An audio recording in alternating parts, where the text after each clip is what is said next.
Gerson, y decía familias, ¿no? ¿Qué familia era? La familia de los levitas, ¿verdad? No, era la familia, todos eran levitas, era la tribu de Leví, pero por sus diferentes familias. Gerson, Cohat, ¿y quién era el otro? Merari. Ahora, acuérdense, estos no eran hijos de Aarón. ¿De quién eran hijos estos? De Leví. No, todos eran hijos de Leví, ¿ok? Y a ellos se les encargó el servicio en el santuario. Si miramos en el libro de Shemot, para recordar un poco, en el capítulo 6, donde está dando las descendencias de los diferentes hijos de Leví, fíjese, en el capítulo 6 de Shemot, dice, estos son los nombres de los hijos de Leví, por sus linajes, Gerson, Coat y Merari. Ahora, Amram, que era el padre de Moshe, era de la familia de Coat, hijo de Leví. De ahí descendía él. Amram, a su vez, sus dos hijos, pues, Aarón y Moisés y Miriam, ¿verdad? Pero fíjese, de estas familias, para que entendamos un poquito, ¿no? Todos estos son hijos de Leví. De esta familia de Leví, de Coat, de aquí viene Moshe y Aharón. El capítulo 6, empezando el verso 16. De Aharón salen Nadab, Abihu, Eleazar e Itamar. Ya sabemos de que para este tiempo que estamos ahorita estudiando el libro de Bamidbar, Números, ya Nadab y Abihu ya no están. Los que están ahorita aquí, ¿quiénes son? Son Eleazar e Itamar. Ahora, se les está encargando para cuando los descendientes de estas tres familias ministren en el santuario, de la edad de 30 a 50 años, iban a estar ministrando bajo la dirección de los hijos de Aarón, que era, ¿quiénes? Eleazar e Itamar. ¿Qué es lo que pueden mirar ustedes ahí?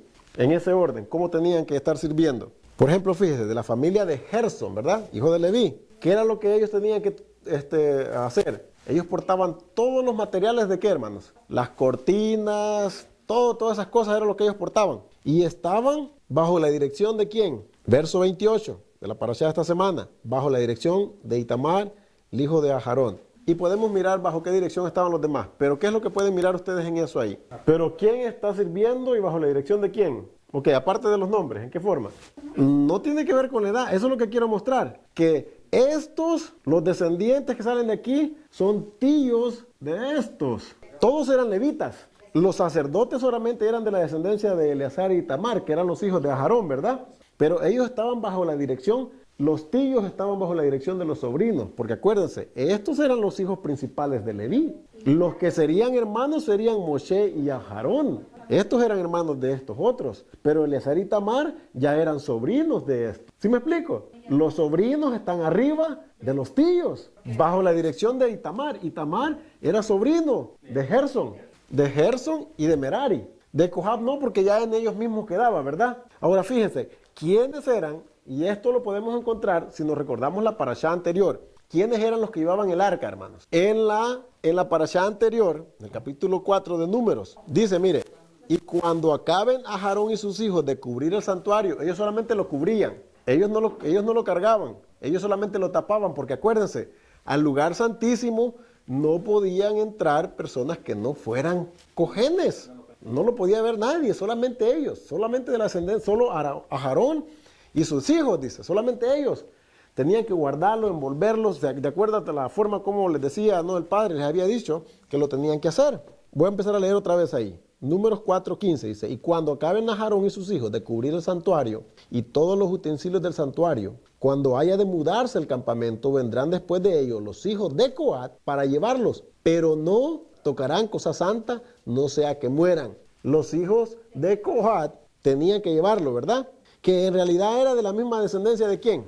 Mira, hermano, vamos otra vez a Shemot 6, que lo miremos ahí. Los hijos de Coat era de donde salió Amram, y Amram era el padre de ¿quién? De Moshe y de Aharón. O sea que de entre de la misma línea de Coat, que era de la ascendencia donde era Aarón y Leví, eran los que lo iban a cargar. Si alguien era de la familia esa, de Coat, de la cual Aarón y Moshe eran descendientes, ellos eran los que cargaban el santuario, pero no lo podían tocar, no lo podían mirar, solamente la descendencia de Aarón. O sea, estaba entre la misma familia. El cubrirlo y el llevarlo eran todos de la línea de Coat, nomás que solamente estos lo podían mirar y cubrirlo. Y luego cualquiera otro que fuera levita, que fuera de esta, lo tenía que cargar. O sea, de esta descendencia de aquí, de Gerson y de estos de Merari, ellos no estaban encargados para llevar el santuario, para cargarlo. Ellos estaban encargados de otras cosas, y ahí tenemos la lista de que estaban encargados, pero no de cargar el santuario, ni menos de tocarlo. Tenemos que tomar en cuenta todos esos detalles, hermano. El shulhan, la menora, los 2 altares, o sea, todo lo que estaba adentro, todo lo que estaba aquí, la menora, la mesa con los panes de la proposición, el incensario, empezando pues de adentro para afuera, ¿verdad? La arca y todos los utensilios que eran llevados por los hijos de la descendencia de Cohat, pero nomás los cargaban. Nadie más los podía cargar, solamente la descendencia de aquí. Y los que lo podían solamente cubrirlo, solamente de la descendencia de Aarón. Pero eran de la misma familia, todos esos, ¿verdad? Los que los cubrían y los que los cargaban. Nadie más podía hacer eso. También acordémonos de las rebeliones que hubieron en el desierto. En realidad los que se rebelaron eran de la familia de los levitas. Sí, ¿se acuerdan de Corá? La rebelión de Coré, eran levitas. Entonces ahí murieron muchos, los que los tragó la tierra, ¿verdad? Porque se les había especificado qué era lo que podían hacer, no. Pero algunos pensaban, nosotros al cabo somos levitas, lo podemos hacer. Y eso fue lo que le pasó a los hijos de Aarón, a Nadab y a Abihu. Pues ahora ya estamos consagrados, somos los sumos sacerdotes, entremos aquí. Pero no, el padre le dijo, haz las cosas como te las he dicho. O sea, a veces aunque se nos encargue algo, tenemos que hacerlo tal como se nos los ha encargado. Sí, solamente de Eleazar y Itamar, porque Nadab y Abihu murieron. Sí, bueno, acordemos que se estuvieron propagando y todo eso, pero no como las demás tribus, sí, eran pocos. Cojenes, hay muchos levitas ahora en día, pero cojenes, muy pocos, ¿verdad? Algunos que se sabe bien que son de la línea de Itamar y de Eleazar, son los que ahora en día pues tienen el apellido Cojén. Y no podríamos asegurar, digamos, eso 100%, porque otros quizás sabiendo que eran levitas, quizás adoptaron el apellido Cojén, pero no necesariamente, vamos a decir 100%, eran de la descendencia de Eleazar y Tamar. Pero hay una buena probabilidad de que alguien que es con el apellido Cojén es de esa descendencia. Si no es que lo adaptaron sabiendo que eran levitas. Porque no todos los levitas eran cojenes. ¿Okay? Son cosas que a veces como que no nos queda muy claro, ¿no? Pensamos que todo levita era sacerdote. No todo levita era sacerdote, hermano. ¿Servían en el santuario? Sí. Pero es que nosotros automáticamente pensamos que si servía en el santuario, era sacerdote, ¿verdad? Eso es lo que nos viene a la mente. Pero no, los que llevaban la leña, los que lo desarmaban, todos esos, ellos no eran sacerdotes, simplemente eran levitas, ¿verdad? Pero nosotros nos figuramos a alguien, ¿verdad? Con su túnica y todo eso, y cargaba y lo miraba, y automáticamente pensamos, sacerdote, cogen. No. Así que, pero bueno, estamos mirando que no solamente por la edad, sino digamos en nivel de, quizás podríamos decir, de respeto o de jerarquía. Aquí en cuanto al padre les encargó, no trabajaba ni funcionaba así. No era porque estos eran mayor y no era porque como, pues si supuestamente si eran los tíos, pues tenían más jerarquía, ¿verdad? En cuanto a la familia, en cuanto a las tribus, en cuanto a príncipes. No, el padre escogió a esos. Cuando el padre escoge a alguien, hermano, acuérdense que fue el consejo que le dio Pablo a Timoteo. Ninguno tenga en poco tu juventud. O sea, que quiere decir que Timoteo era un muchacho joven quizás, ¿verdad? Y había sido puesto como dirigente en la congregación. ¿Verdad? Le digo, y de seguro habían ahí personas mayores, de seguro habían ahí quizás rabinos ya de mayor edad, o personas, ¿verdad?, ya ancianas. Y diga, no tengas temor de que porque tú eres un jovencito, no, si el Padre te ha hecho y te ha dado ese llamado y tú estás encargado ahí, tienes que hacerlo valer, pero ¿con qué? ¿En qué forma? Le dijo. Con rectitud, o sea, sobre la Torá, no solamente porque ya fuiste expuesto, acuérdate, eres joven, sí, el Padre te ha puesto, pero tienes que hacer las cosas con rectitud, ¿verdad? Y eso era lo más importante. Pero miramos que no por edad ni por jerarquía, siempre las personas tienen que ser puestas en autoridad por esa razón. El Padre escoge al que escoge, ¿verdad? Y aquí lo podemos ver en cómo Él escogió las diferentes familias para que sirvieran en el santuario, cada uno en su puesto. Ahora, ¿qué más está pidiendo el Padre aquí? Después de que miramos, ¿no?, aquí todos los números de lo que están sirviendo y las familias, en qué área van a servir, el Padre, hay muchas cosas que la Torá está hablando. Está hablando de sacar a los leprosos del campamento, ¿verdad? ¿Se acuerdan? ¿La leyeron? Sacar a los leprosos del campamento. Pero hay una parte ahí que solamente son 2 versos, en el capítulo 5, que habla y dice, toda ofrenda de todas las cosas santas que los hijos de Israel presentaran al sacerdote, suya será. Y lo santificado de cualquiera será suyo. Asimismo, lo que cualquiera diere al sacerdote, suyo será. En una parashá, en el libro de Shemos, miramos nosotros, y así se llamaba la parashá esa, se llama Terumá. Terumá era una ofrenda apartada. Era la parte especial que correspondía. Acordémonos que los sacrificios funcionaban de diferente manera, hermano. Los sacrificios habían unos que no se consumían, se quemaban completamente, ¿verdad? ¿Cuál era ese? El que se llamaba el olá, conocido como holocausto. Ese no se consumía todo en el altar, no se comía. Pero los sacrificios de paz sí se podía comer, ¿ok? Pero no se podía comer todo. Había una parte que siempre se ponía en el altar y había otra parte que se apartaba ¿para quién? Para el cojén, para el sacerdote. Pero él podía comer solamente esa parte, decía. Esa parte es para él, decía. No se le podía dar otra, hermano. Acordémonos del problema que pasó con los hijos de Elí, ¿verdad? Se recuerda que cuando llegaban los sacrificios, decía, metían la olla en el garfo y querían agarrar lo mejor. Le dice, no, espérate que, ¿verdad? Ofrecer la parte que corresponde y después agarra todo lo que tú quieras, le dice. La parte que le correspondía como ofrenda, como terumá, se la estaban ellos queriendo comer, ¿verdad? Pero la parashá de esta semana nos vuelve a recordar de que hay partes, hay cosas, hay ofrendas que son especiales, que son consagradas al Padre. En esa parte de la terumá, ¿de qué está hablando, hermano? De Shemot 25. Les voy a recordar, está hablando cuando se está pidiendo una contribución, ¿para qué? Para construir el Mikdash. Y el Padre está diciendo que traigan oro, plata, cobre, pieles, ¿verdad? De azul, de púrpura, todas las cosas que se iban a necesitar para la construcción del Mikdash. Le está diciendo al Padre, traigan una ofrenda para construirlo. Ahora, de ahí tenían ellos el entendimiento de lo que era terumá, o sea, una porción que se apartaba de lo que yo tengo consagrado solamente para el Padre, para el servicio, ¿verdad?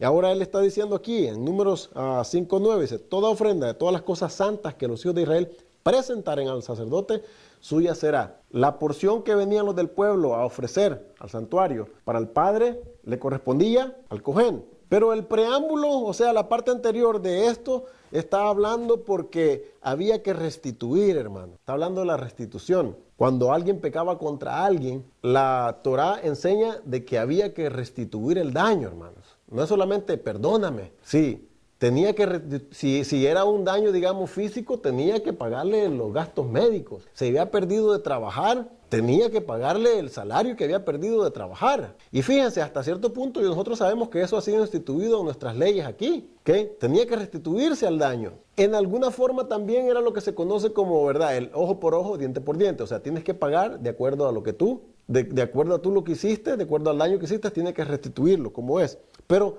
se podían presentar el problema de que no había quien restituirlo, ¿no? Porque recordemos, la Torá presenta un patrón y presenta principios generales. No puede presentar un mandamiento para cada caso, porque hay casos diferentes. Ningún caso es igual, hermano. Y la Torá entonces no se puede, si la Torá se ocupara de todo caso que fuera posible, ¿qué pasaría? Terminaría la Torá como los libros de las leyes que hay aquí en nuestros estados y en nuestros países. ¿Ustedes saben los libros que hay para los códigos de ley, hermano? ¿Ustedes tienen una idea de eso? Yo no sé si ustedes tienen una idea. Pero son unos libros, hermanos, son librerías completas de todos los códigos, de todas las leyes, y siguen haciendo más, siguen haciendo más. Entonces, la Torá no puede hacer eso. La Torá presenta un principio, que basado en este principio, por eso es que habían jueces, hermanos, y por eso es que aún también hay jueces en nuestros días, para interpretar la ley, porque usted y yo vamos a interpretar la ley de una manera diferente, quizás como a mí me conviene, quizás como yo la miro, quizás mi manera de percibir. Por eso es que habían jueces en Israel también, para poder interpretar la ley. Si no hay la persona a quien restituir el daño, digamos si hubo muerte, al muerto no le puede restituir nada, ¿verdad? Ya muerto está. Mientras está con vida sí le puede restituir. Pero aquí la Torá está diciendo ahora que si no hay a quien restituirlo, ¿a quién se le tenía que dar? Al más cercano. Y pone un orden. De acuerdo a lo que la Torá dice en otra parte, el orden era al siguiente que le tenía que restituir era al hermano, después al padre, después al tío y después al primo, de los parientes más cercanos, en ese orden. Si no estaba el hermano, entonces había que dárselo al papá. Si no estaba el papá, había que darle la parte que tenía que restituir. ¿A quién? Al tío y después al primo. Pero si no había ningún pariente, ¿a quién se lo tenía que dar? Al cojén, dice ahí. Entonces usted, si hizo un daño a una persona, material o como haya sido, ¿verdad? Y llega el momento en que tiene que restituirlo, ya sea que lo hagan que lo restituya o que lo restituya por su voluntad. No es que puede decir, no, pues no está, ¿verdad? Así del dicho, ¿no? Ya, ¿a quién se lo doy? Dice la Torá que no, dice, ahora ¿a quién se lo tiene que regresar? Dice que es al Padre. Pero al Padre usted no se lo puede regresar directamente, ¿verdad? Entonces, ¿quién es el agente, el representante del Padre en la Torá? Cojén. Entonces se lo tiene que dar a él, dice. Porque acordémonos que era de lo que ellos se sostenían. Ellos no se les dio tierra, no se les dio tribu. Ellos no sembraban. Y era la forma de ellos de mantenerse, de vivir, de proveerse para ellos. Era la tierra. Y si no se les había dado tierra, pues entonces ¿de dónde iban a vivir? Pero ahora en día nosotros podemos decir, bueno, pero no existe eso y no hay la necesidad. Pero la responsabilidad todavía existe porque la Torá no ha cambiado, hermano. El principio ahí está. El problema es que nosotros a veces evadimos las responsabilidades. Pero hay una parte que me llamó la atención, cómo los rabinos, cómo los sabios deducen lo que está diciendo ahí, en esos 2 versículos. Dice que de quién será la parte esa ahí. Miren, los 2 versículos que estamos leyendo acerca de la restitución y acerca de la terumá, las ofrendas consagradas. Dice, toda ofrenda de todas las cosas santas que los hijos de Israel presentaren al sacerdote, suya será. Tenemos que entender de quién es ese suya. Ya ven que allí es que a veces no podemos interpretar bien, fíjese. Toda ofrenda de todas las cosas santas que los hijos de Israel, está hablando de los hijos de Israel, que presentaren al sacerdote, suya será. Todavía no se la han presentado. ¿Y de quién está hablando las ofrendas? ¿Quiénes la están presentando? Cualquier israelita. Dice, suya será, dice. Y lo santificado de cualquiera, o sea, cualquier varón, dice, será suyo. ¿De quién? No es del sacerdote, del que está dando la ofrenda. Dice, y lo santificado de cualquiera se refiere a una persona, ¿verdad? Será suyo. Ahora sí viene para el sacerdote. Mire, dice, asimismo, lo que cualquiera que diere al sacerdote, suyo será. Ahora sí es del sacerdote, pero ¿qué? ¿Cuándo es del sacerdote? ¿Cuándo llega a ser de él? Ahí lo está diciendo. Lo que diere al sacerdote, digamos, hermano, que es el cojén, ¿verdad? Esta es mi ofrenda consagrada. Dice que ahí que es mía, suya será. Pero cuando yo la diere al sacerdote, ¿de quién es ahora? Ya no es mía, ahora es de él. Pero antes que yo se la dé, dice ahí, los primeros 2, suyo será. Cualquiera, suyo será, dice. No sé si lo entendemos, hermano. O sea que cuando todavía no se lo da al sacerdote, todavía le pertenece. Aunque el mandamiento diga que esa parte, por ejemplo, una de las partes que es terumá, que es consagrada al Padre, son los diezmos, hermano, y las ofrendas. Los diezmos y las ofrendas son terumá. No me corresponden a mí. De acuerdo al mandamiento, son para el Padre a través del sacerdote. Y yo sé que hemos hablado, pues, que los diezmos, digamos, no están en validez, podemos decir así, en este momento, ¿verdad? Porque era para ¿quién? Era para el cojén. Era para el cojén y para que dárselo al cojén, él tenía que estar ministrando en el Mishkan. Pero el mandamiento no ha sido abolido, hermanos. Ahí está todavía.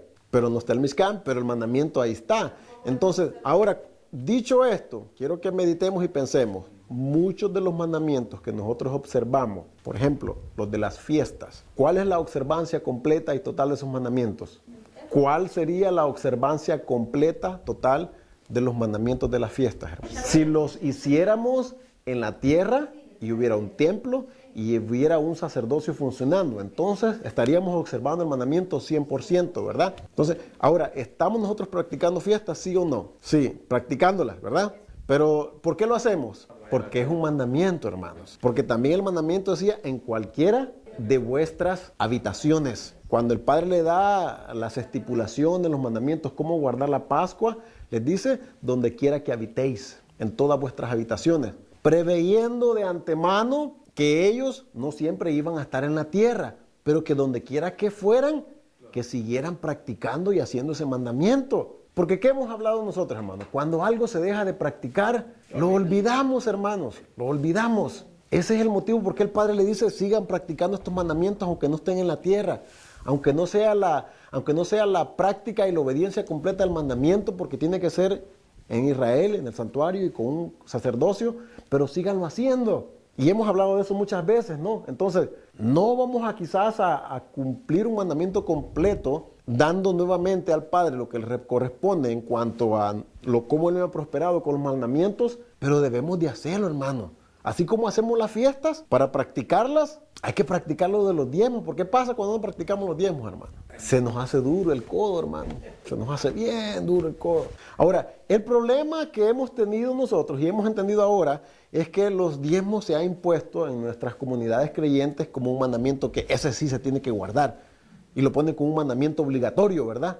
Todos los mandamientos son obligatorios, hermanos. No hay ningún mandamiento. Los mandamientos no son sugerencias, hermanos. No, el Padre no dio mandamientos, es, si quieres puedes hacer esto. Si te parece, mira, esto es lo que yo quiero.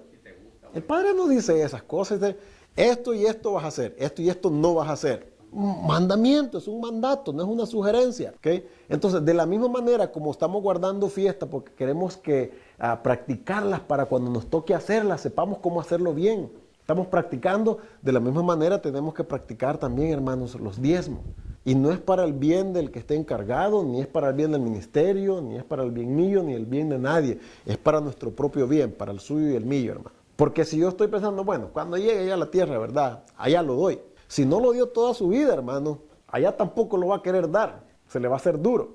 Es para ablandarnos el corazón. Yo sé que eso no es fácil, hermano, porque pues hay algunos que pues llevan su maquinita y pues quieren estarle sacando mucha leche al pobre becerrito, todavía no da, ¿verdad? Pero debido a que pues ha habido mucho abuso al respecto de eso, pues, ¿verdad? La gente... Y no somos tan difíciles como para decir, pues ya no quiero dar. Se nos hace fácil, pero hay unas partes que son consagradas al Padre y los diezmos y las ofrendas son consagradas al Padre. Y aquí está volviendo a recordar esta parashá que dice que se lo vas a entregar ¿a quién? Al sacerdote. ¿Pero cuándo es de él? Hasta cuando lo entrega, dice. Y lo que pasa es que, volviendo a los abusos que han habido, ¿no? Con nuestros hermanos, a veces se predica y se le exhorta y se les regaña a la gente porque no llevan los diezmos, ¿verdad? Porque se sienten como que les pertenece a ellos. Para empezar no son levitas, pero para terminar, de acuerdo a lo que la parashá nos lo está enseñando, es que mientras no se los han dado, no es suyo. Todavía le pertenece al que lo tiene, todavía es de él hasta que lo entrega, pero ellos no, ya están haciendo cuenta. Bueno, que el hermano quizás gana como unos $20 la hora el diezmo, y si sale como unos $700 a la semana, hace las cuentas, ¿no? ¿Cuánto es el diezmo que tiene que dar? $70, ¿verdad? De diezmo, malas ofrendas, $30 de ofrenda, $100 semanales. Pero el hermano solo aparece con 50. Y no aparece con nada. O sin nada. Ok, entonces ¿qué pasa? Se sienten y empiezan a predicar, ¿verdad, hermanos? Den el diezmo, que es mandamiento. Ok, entonces están reclamando algo que todavía no les pertenece. Si la persona lo dio con su voluntad, y esto también tenemos que decir, hermano. A veces nosotros decimos, no, porque lo van a malgastar, no, pero que mira qué es lo que han hecho, hermano. Si usted apartó eso y lo dio para el Padre, cuando ya sale de usted, no se sienta responsable de qué es lo que van a hacer con ese dinero, hermano. No se preocupe porque, pues entonces, ¿lo dio o no lo dio? Ya una vez que lo dio, dice aquí, ya no es suyo. Que sí se han aprovechado, que sí lo van a usar mal, quizás sí. Pero ¿quién va a juzgar en cuanto a eso, hermano? No nos toca a nosotros ese juicio, ¿ok? Luego, ¿podemos entonces entender qué es lo que está pasando en el libro de Hechos? Ahora, Pedro, entendiendo ese principio, que cuando se presentaban las ofrendas no le pertenecían al sacerdote o a la comunidad hasta que fueran dadas, él dice esto entonces, Hechos capítulo 5, se recuerdan de Ananías y Zafira, ¿verdad? Pero cierto hombre llamado Ananías, Hechos capítulo 5, verso 1, con Zafira su mujer y vendió una heredad, y sustrajo del precio sabiéndolo también su mujer, y trayendo solo una parte, la puso a los pies de los apóstoles. Se suponía que cuando en este tiempo la comunidad estaban unidas, ¿no? Vendían sus propiedades y lo entregaban para que se repartiera entre todos, estuviera en común, que a nadie le faltara nada. Y sigue diciendo, verso 3, y dijo Pedro, Ananías, ¿por qué se llenó Hasatán, que su nombre sea borrado, tu corazón para que mintieses al Espíritu Santo, a Ruach HaKodesh, y sustrajeses del precio de la heredad? ¿Qué es lo que está pasando ahí? Que vendió la propiedad, vamos a decir, por $10,000, y cuando la va a entregar, entrega solamente 7,000, pero él dice que en 7,000 fue que vendió la propiedad. Él no dice que la vendió en 10,000, por eso se sustrajo. O sea que está aparentando como que él está entregando todo en lo que la vendió. El problema no es que le está quitando, hermanos. El problema no es que le está quitando. Es que está queriendo aparecer como que si lo dio todo. Ajá. Pero fíjese, entendiendo con la parashá ahora lo que sigue diciendo Pedro, le dice, reteniéndola, ¿no se te quedaba a ti? ¿Se acuerdan lo que es la parashá entonces? Si mientras estaba en tus manos, es tuya, suyo será, dice, ¿verdad? Mientras era tuya, no la tenías que dar, era tuya. O aún, si quería dar algo, él podía dar una parte, mira, no voy a dar todo, voy a dar esto, ¿verdad? Pero el problema era que estaba mintiendo. Estaba mintiendo que la había vendido en eso. Reteniéndola, ¿no se te quedaba a ti, dice? Y vendida, ¿no estaba en tu poder? ¿Por qué pusiste en tu corazón esto? No has mentido a los hombres, sino a Hashem.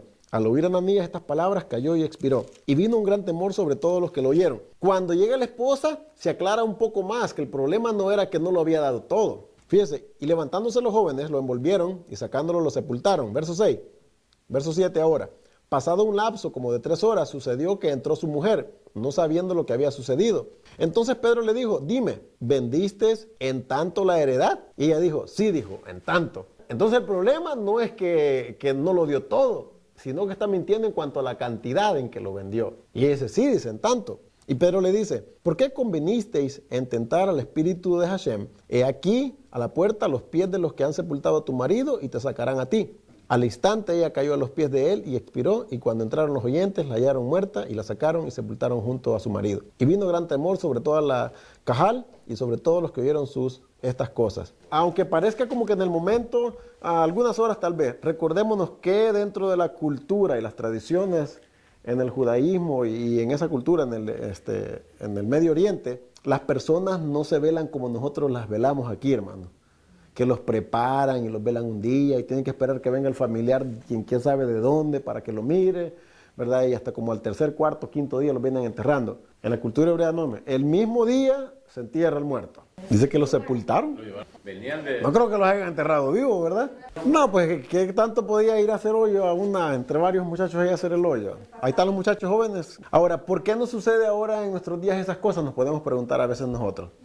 ¿Está amarrada las manos del Padre para hacer eso? Claro que no. Pero acordémonos, esta comunidad que estamos leyendo aquí era algo especial, ¿verdad? Una comunidad que había sido levantada pues por Yeshua y luego sus discípulos la continuaron y se dice que se estaban mirando muchas señales, ¿verdad? Por las manos de ellos. Para nuestra tristeza, pues desafortuno, no miramos esas señales.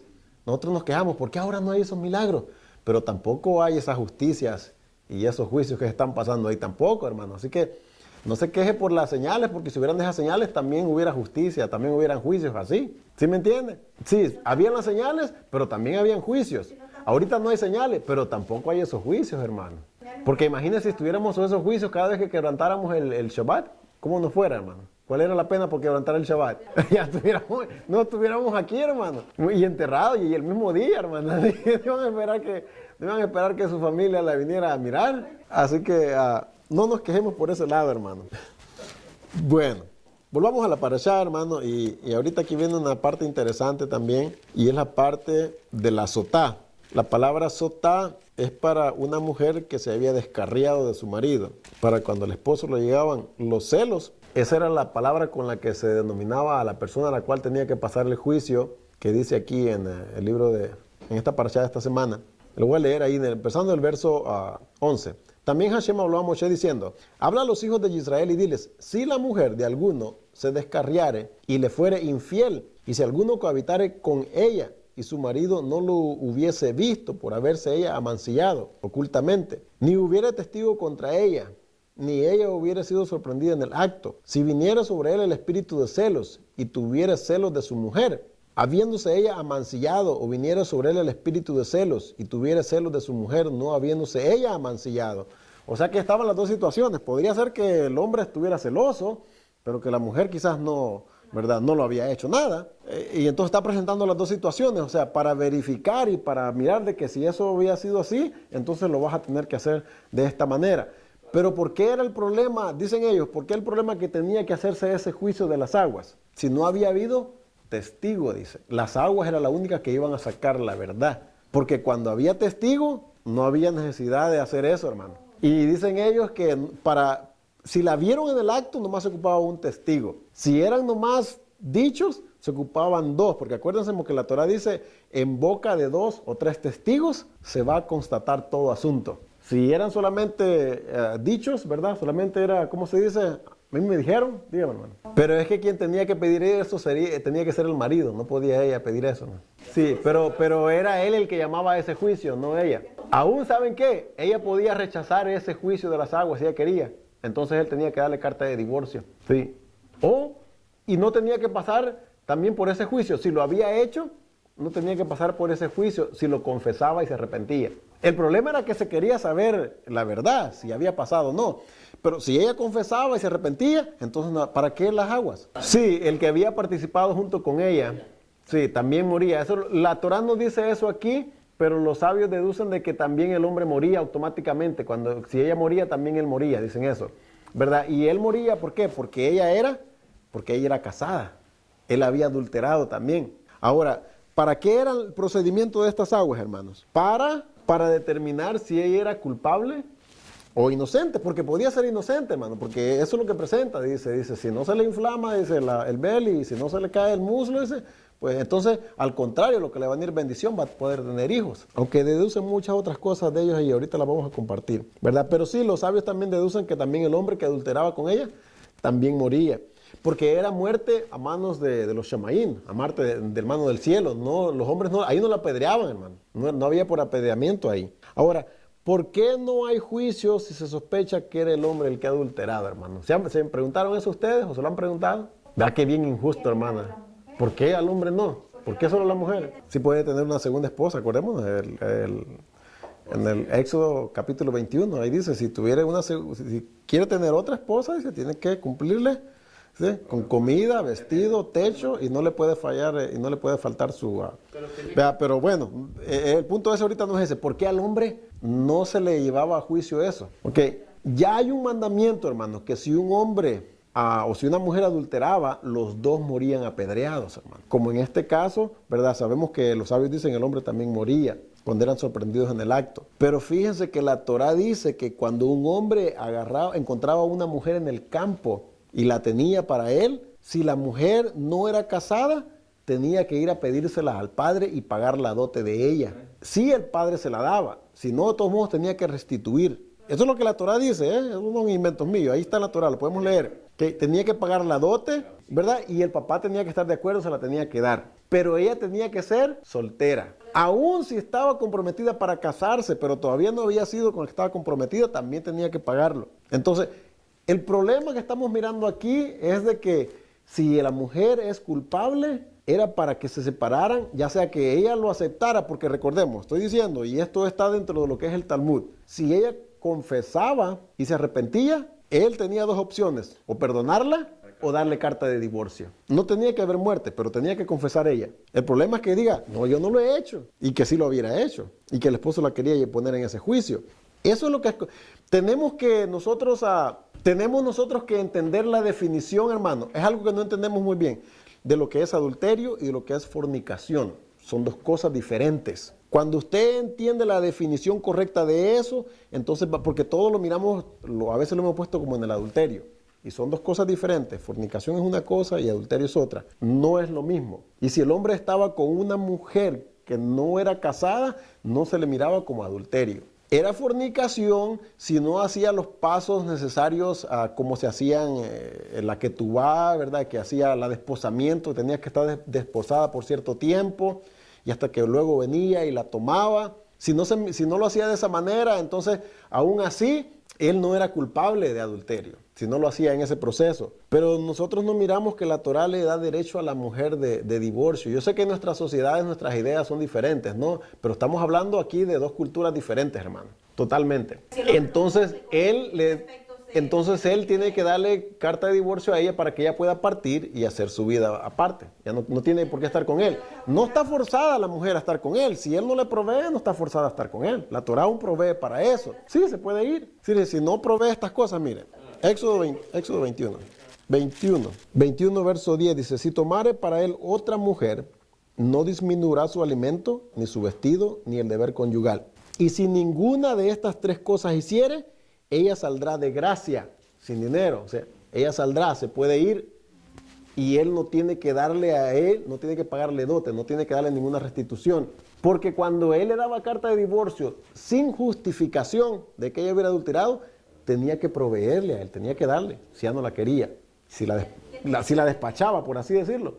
Él tenía que darle un dote a ella. Si no la estaba despachando con una excusa legítima o que había ella pecado. Pero aquí está diciendo, si ninguna de estas otras tres cosas hiciera, lo que estás preguntando, o sea, si él no hace eso, si él no provee, si él no hace estas cosas, entonces ella se puede ir. Y tiene que darle carta de divorcio a él. Porque acordémonos, hermano, en ese tiempo era importante que la mujer tuviera una carta de divorcio, no era que solamente se iba. ¿Por qué era importante que la mujer tuviera carta de divorcio en ese tiempo, hermano? Porque si se encontraba otro esposo, hacía otro hogar, que el esposo no esperara que ella nunca había estado con un hombre. Eso es lo que más era para protección de la mujer, hermano. En realidad la carta de divorcio era para protección de la mujer. Porque en aquella cultura, si se presentaba así, sin probar de que pues ella había estado casado o algo, ¿qué era lo que le pasaba? Todavía les pasa eso allá, hermano, en esos países. Las matan, hermano. Todavía existen en algunos de esos países esas leyes. Aquí, pues, vivimos en Babilonia, aquí no importa nada de eso. No hay problema con eso. Pero si se quieren ir a vivir allá y usted, digamos, es una mujer joven todavía y se va a casar y no le dice a su esposo que usted ya ha estado casada, no quisiera estar en su lugar. No quisiera estar en su lugar. Ahora, las aguas que estamos hablando, no la parashá de esta mañana, las aguas que estamos hablando aquí amargas, era para prevenir, en realidad era para prevenir el divorcio, hermano. Porque les digo, él tenía la opción, si ella confesaba y se arrepentía, él tenía dos opciones. La perdonaba y la recibía nuevamente o le daba carta de divorcio. Y te vas, ¿verdad? Y se iba sin nada. Recordemos nosotros, hermano, que todo esto de cómo el Padre está tratando a través de los mandamientos, cómo el hombre tiene que tratar a la mujer, es lo mismo de la relación que nosotros vemos de su pueblo, de Israel, con él. ¿Cómo trata él a Israel? Como su esposa. El contrato que él tiene con ellos, la que tú vas, son los mandamientos. Tú vives de acuerdo a esto, así como un esposo espera que pues, la mujer cumpla con sus obligaciones, el hombre también tiene sus obligaciones, y el padre tenía sus obligaciones, era una relación de esposo-esposa. Acordémonos que cuando él acusa a Israel de adulterio, en el libro de Oseas, le está diciendo, yo proveí todas esas cosas para ti. Como esposo, él había proveído. Capítulo 2 de Oseas, verso 8, dice, y ella no reconoció que yo le daba el trigo, el vino y el aceite, y que le multipliqué la plata y el oro que ofrecían a Baal. Por tanto, yo volveré y tomaré mi trigo a su tiempo, y mi vino a su sazón, y quitaré mi lana y mi lino que había dado para cubrir su desnudez. Está hablando de una forma alegórica, ¿verdad? Pero está diciendo, todas esas cosas que ellos tenían, yo las proveí para ellos, porque como esposo él tenía que proveer todas sus necesidades. Y él hizo su parte, dice, pero ellos en vez de reconocer de que él el que había proveído, lo estaban ofreciendo a los ídolos, lo estaban ofreciendo a los baales. Dice, ahora yo descubriré su locura delante de los ojos de sus amantes, y nadie la librará de mi mano. Haré cesar todo su gozo, sus fiestas, sus nuevas lunas y sus días de reposo y todas sus festividades. Todas las cosas que ellos tenían como pueblo único, diferente, dijo, ya no las van a tener. Y ahí el Padre, sabemos que nosotros le está dando a las tribus del norte, a las 10 tribus, a la casa de José, a la casa de Efraín, les está dando carta de divorcio. Hay una ocasión en uno de los profetas, no recuerdo ahorita, cuando el padre le hace la pregunta al profeta, le dice, cuando una mujer adultere, ¿la tomará de nuevo su marido? ¿Qué sucedía usualmente cuando un hombre encontraba que la mujer había adulterado? Como el caso que estamos viendo en la parashá esta semana. ¿Por qué él hacía tomar las aguas amargas? Para descubrir si era culpable o inocente, ¿verdad? Y para poder darle carta de divorcio, si no la iba a perdonar. Sí la podía tomar para atrás, pero él tenía que perdonarla. Pero si no la quería perdonar, ¿para qué era? Para darle carta de divorcio. Pero el padre le pregunta al profeta, si una mujer adulterare, dice, ¿la tomará de nuevo su marido? Usualmente no la tomaba, hermano. No. Y estaba el marido en el derecho de dejarla ir y de no tomarla. Pero él hace la pregunta porque dice, Israel ha adulterado. Ese es el motivo y la única forma por la cual Yeshua dice que sí le puede dar carta de divorcio. Aunque al principio no era así, dice. Pero a causa de la dureza de vuestros corazones, dice, Moshe permitió darle carta de divorcio. Pero el punto es, dice, ¿la tomará? No, dice.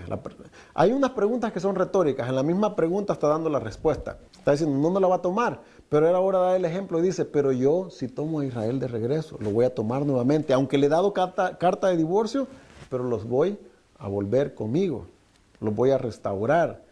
Los voy a volver de los lugares a donde los envié. Y muchas de las profecías nosotros miramos que él dice que los va a recoger de las 4 esquinas de la tierra, ¿verdad? En otras palabras, un hombre no perdona como yo sí he perdonado y voy a perdonar a mi pueblo. Porque era parte del pacto. ¿Y qué era más que en todo lo que encerraba el pacto, hermano? Bueno, una de las cosas principales del pacto. ¿Qué era la promesa a los padres? ¿Cuál fue la promesa a Abraham, Isaac y Jacob? La tierra. ¿Para quiénes? Para toda la descendencia. Los cuales llegaron a formar parte ¿en qué? En las 12 tribus, ¿verdad? Pero ahora en día solamente tenemos una tribu. ¿Y las demás qué pasó? Entonces se van a cumplir las palabras del Padre, pero ¿cómo se van a cumplir si ya no existe Israel como nación dividida en 12 tribus? Solamente existe la tribu de Judá. ¿Se puede cumplir el pacto y las promesas del Padre? ¿Qué se necesitaría entonces para que el Padre pueda cumplir esa promesa? De dar a la descendencia de Abraham, Isaac y Jacob la tierra que le prometió a ellos. Pero si ya no existen. Pero ¿y dónde está Rubén? ¿A dónde está Simeón? ¿Será posible entonces que el Padre pueda hacer eso? ¿Sí? ¿Va a cumplir su palabra el Padre? Esas son las cosas que para veces a nosotros no, como que se nos hacen porque nuestra mente no alcanza a comprender cómo es que eso va a ser, cómo es que va a suceder. Pero si el Padre dice que Él va a cumplir su palabra, Él la va a cumplir. Lo que ha salido de mi boca, ¿verdad? Ahí está en la cobertura de esto. ¿Ok?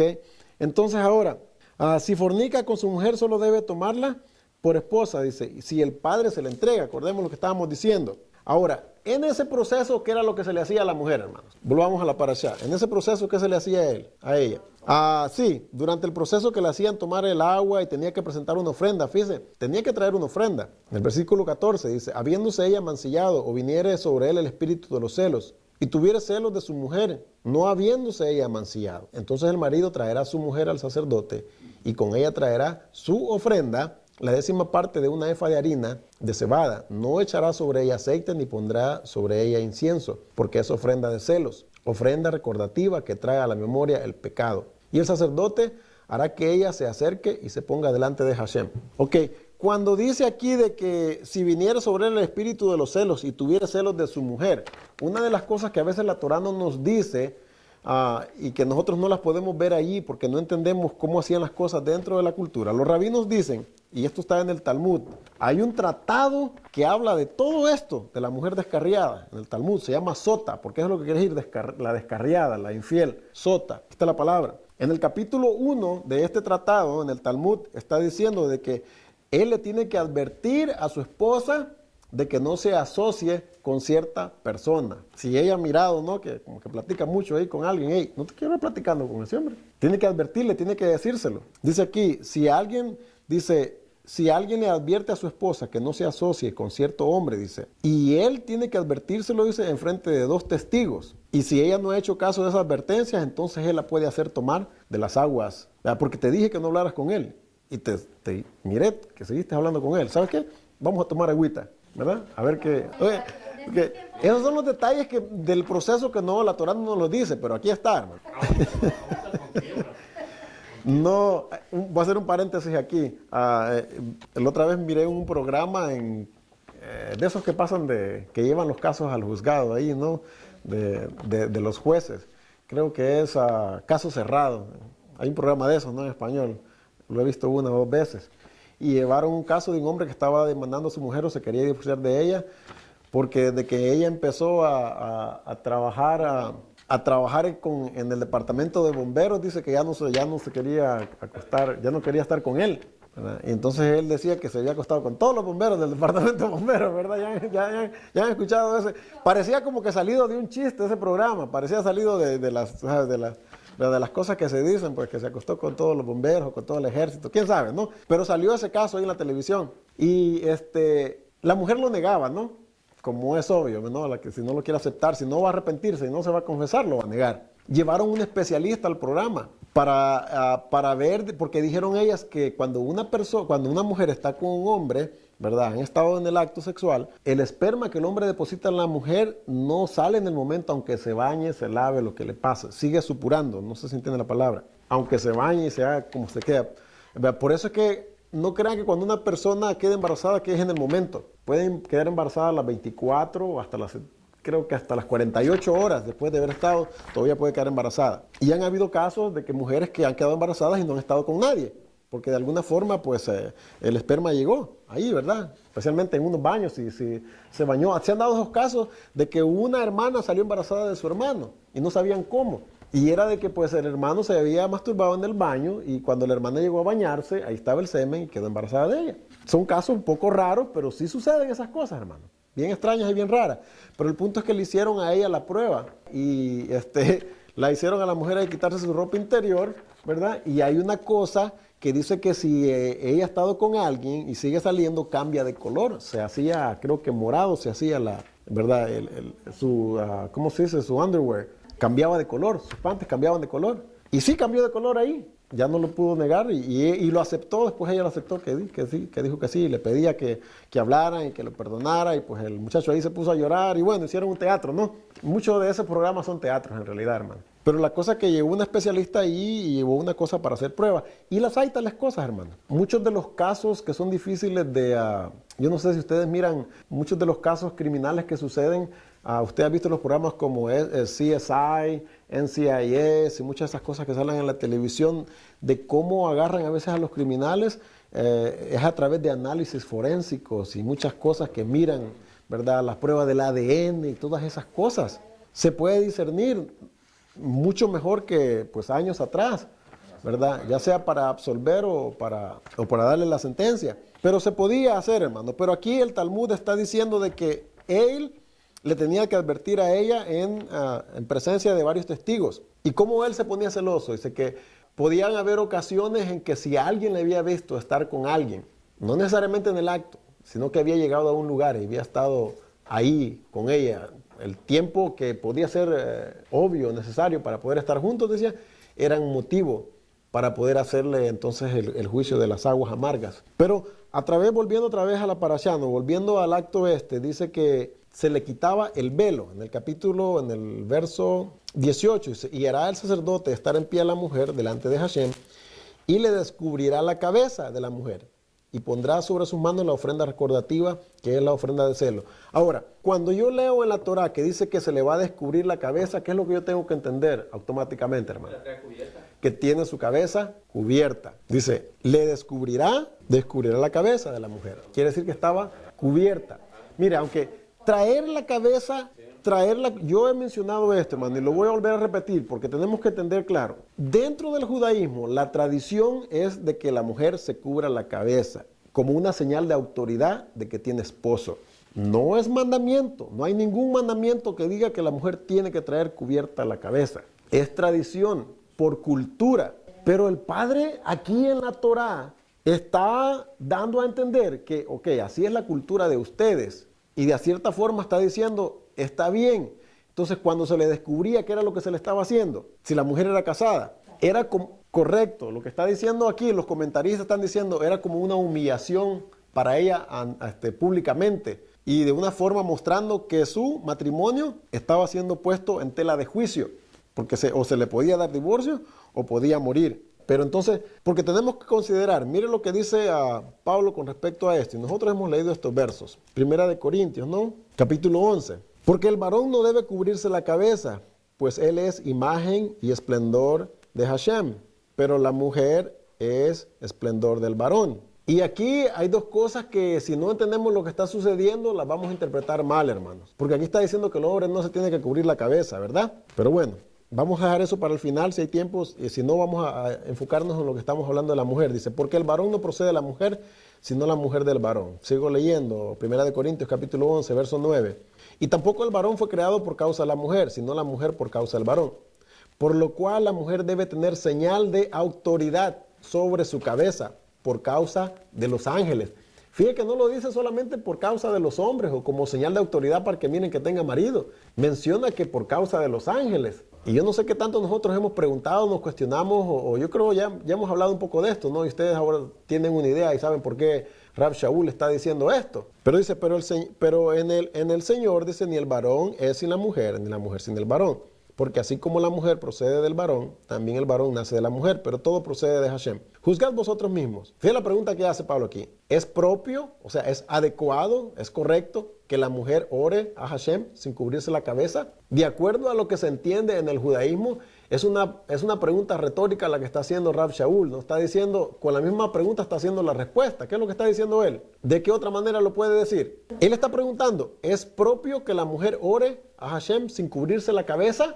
Está diciendo, no es correcto que la mujer ore a Hashem con la cabeza descubierta. O sea, ahora eso es de acuerdo a su cultura de ellos, ¿verdad? En el judaísmo, así lo miran ellos. Vuelvo a decir, es una tradición, pero es una tradición aceptada dentro de ellos. Y el padre, aún el mismo padre la acepta. Porque si no, no le estuviera diciendo al cojén, cuando la lleves allá, quítale el velo. Él entiende que esa es la forma como ellos... Ahora, esto es, hermanos, para cuando la mujer está en la calle, cuando sale a la calle. Dentro de la tradición y la costumbre de ellos es para mostrar de que ella tiene autoridad, que ella tiene esposo. Y Pablo lo está poniendo de más aquí como cuando ora al Padre. Cuando usted está en su casa no tiene que tener la cabeza cubierta. Si usted no está orando al Padre no la tiene que tener cubierta. Pero si queremos adoptar las costumbres y las tradiciones, ¿verdad? En lo que estamos creyendo las Escrituras, dice, si usted sale a la calle para mostrar de que usted tiene esposo, tiene autoridad sobre sí, cúbrase el cabello, porque eso es lo que está diciendo cuando trae el cabello cubierto. Pero vuelvo a repetir, esas son costumbres y tradiciones que nosotras no las aceptamos de la noche a la mañana, ¿verdad? Y con las cuales no queremos siempre vivir. ¿Por qué? Porque nos cambian, nos hacen mirarnos diferente. Van a decir, qué bueno que dijeran, pues ese es israelita, ¿verdad? Con orgullo, pero ¿qué si dicen? Pues es musulmana. Así que, pero bueno, muchas de las cosas que nosotros estamos aprendiendo a adoptar en nuestra vida, yo sé que son cosas que vamos a ir restaurando poco a poco, hermano. No estamos preparados ahorita y quién sabe cuánto tiempo va a pasar hasta que nos preparemos para adoptar lo que creemos, hermano. Mirarnos como ellos se miran para nosotros.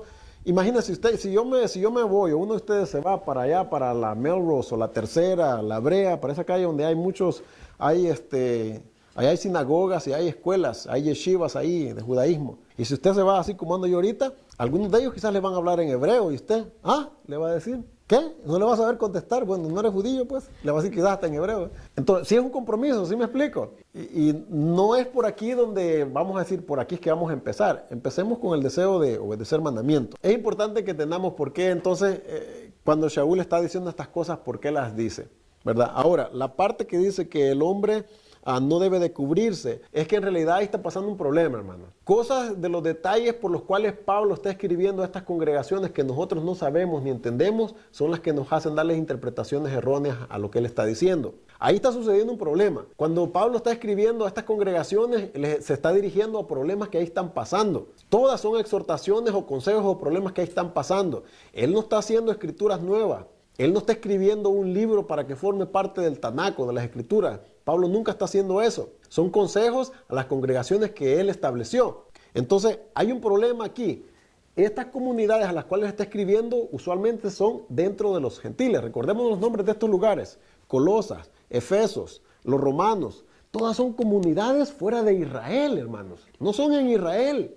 Muchos de ellos sí son israelitas o judíos que viven dentro de ahí. Pero algunos de ellos quizás han vivido y han actuado como las personas con las cuales están viviendo, con esos gentiles con los que ellos están viviendo. ¿Y qué era lo que sucedía en esas áreas, hermanos? ¿Qué era lo que había en esas comunidades?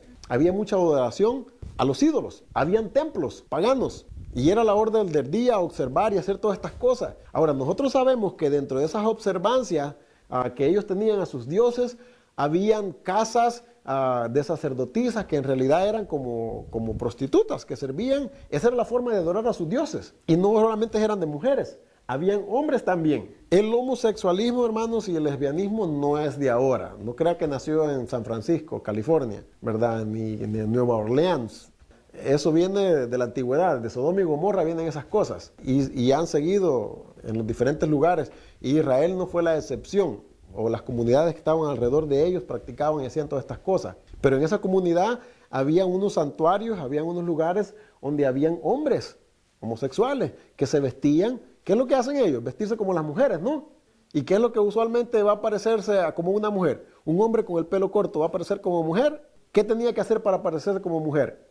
Dejarse crecer el cabello. Y en esos tiempos hacían unas cosas que se enredaban, como ahora en día, que se hacen trenzas y se cuelgan cosas como adornos. Entonces aquí son unas coberturas que les colgaban a ellos, existían en ese tiempo. Y por eso Pablo les dice, no se cubran la cabeza, o sea, no se dejen crecer el pelo y no se pongan esas cosas así que parezcan como que son los que están allá enfrente, en ese templo donde están adorando a esos dioses paganos. Ustedes tienen que ser diferentes, ¿verdad? Y luego menciona que la mujer se tiene que cubrir. Entonces, son dos cosas que si no entendemos lo que está pasando, las vamos a interpretar mal, hermanos. Hay una parte en la parashá de esta semana de las escrituras del Brit Hadashah, ¿verdad? Del Código Real, en el libro de Juan 3 y 4. No creo que sea coincidencia, hermanos, que todas las partes que vamos alineando dentro de lo que es el mesianismo, en las cartas y los evangelios de Mateo, Marcos, Lucas y Juan, Siempre hay algo que se está alineando con lo que es la parashá de la Torá de los primeros 5 libros. En la parashá de esta semana, nosotros sabemos, en el libro de Juan, el capítulo 4, ¿de qué está hablando, hermano? Los que lo leyeron. Cuando Yeshua se encuentra con la mujer samaritana en el pozo de Jacob. ¿Se acuerdan, verdad? Entonces, ¿podemos relacionar eso con lo que la parashá está hablando de los celos?